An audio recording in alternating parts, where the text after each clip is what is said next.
সমাজে শৃঙ্খলা ফিরে আসতো। যেহেতু সমাজ বিশৃঙ্খল, ওই অস্ত্র শস্ত্র নিয়ে এখনো বিভিন্ন জায়গায় যে হুমকি ধামকি দেওয়া হচ্ছে, সুতরাং অস্ত্র যে উদ্ধার হয়েছে তার তো প্রমাণ আমরা এখন পর্যন্ত এই বিগত সেই 5ই আগস্টের পর থেকে এখন পর্যন্ত কোনো আইন শৃঙ্খলা বাহিনী তো দেখাইতে পারে না এতগুলো অস্ত্র উদ্ধার হয়েছে, তার তো কোনো প্রমাণ নেই।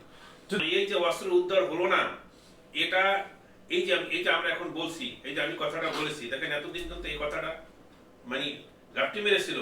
এখন আমার কথার মাধ্যমে পাবলিক আবার জেনে যাবে যে অস্ত্রগুলো কিন্তু এখনো সন্ত্রাসীদের হাতে আছে। নির্বাচনের সময় এটা দিয়ে তারা একটা বিশৃঙ্খল পরিবেশ তৈরি করবে। সুতরাং পাবলিক ভয়ে আপনি অবাধ নিরপেক্ষ এবং সেই ধরনের ভীতিহীন পরিবেশে নির্বাচন দিবেন কিভাবে? অস্ত্র তো সন্ত্রাসীদের হাতে এখনো আছে। আপনি ভীতিহীন পরিবেশই তৈরি হয় নাই, আপনি নির্বাচন নিয়ে লাফালাফি করতেছেন। যদি এইভাবে নির্বাচন নিয়ে লাফালাফি করেন, এটা এক ধরনের ষড়যন্ত্র, যে আপনারা আপনাদের কাঙ্ক্ষিত কোনো লোকের হাতে ক্ষমতা দিয়ে আপনারা ভাগতে চাচ্ছেন।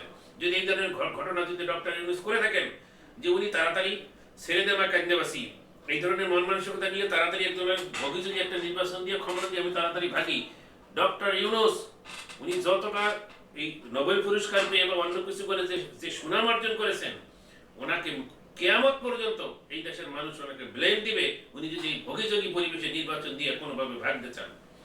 এই নির্বাচন ঘোষণার সাথে সাথেই বাংলাদেশের মানুষ একটা আতঙ্কিত অবস্থায় আছে।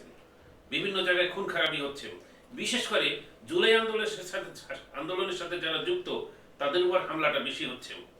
সরকারের আগে উচিত আগে এই শৃঙ্খলা রক্ষা করা, প্লাস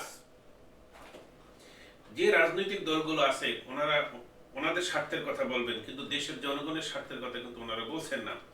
ওনাদের উচিত সর্বপ্রথম সামাজিক শৃঙ্খলা তৈরি করা, তারপরে নির্বাচনের দিকে যাওয়া। সমাজটাই তো বিশৃঙ্খল অবস্থায় আছে, সার্বক্ষণিক ঘর থেকে বাইরে নামে একটা আতঙ্ক নিয়ে বের হয়, আমি আসলে ঠিকঠাকভাবে বাসায় দিতে পারবো কিনা, এইরকমের একটা সংখ্যায় থাকে সবসময় মানুষ। এইরকম শঙ্কিত পরিবেশে আপনি ইলেকশন কিভাবে দেন?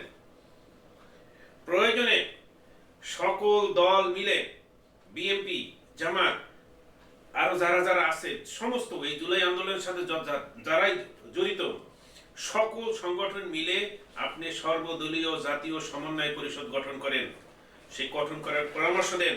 এবং এই জাতীয় সমন্বয় পরিষদ, তারপরে স্থানীয় সমন্বয় পরিষদ, এই স্থানীয় সমন্বয় পরিষদ তারা কি করবে? জেলা, উপজেলা, ইউনিয়ন, প্রত্যেকটা স্থানীয় অবস্থার একটা শৃঙ্খলা রক্ষা করবে সম্মিলিতভাবে। এই ক্ষেত্রে সরকার বলতেছে যাদের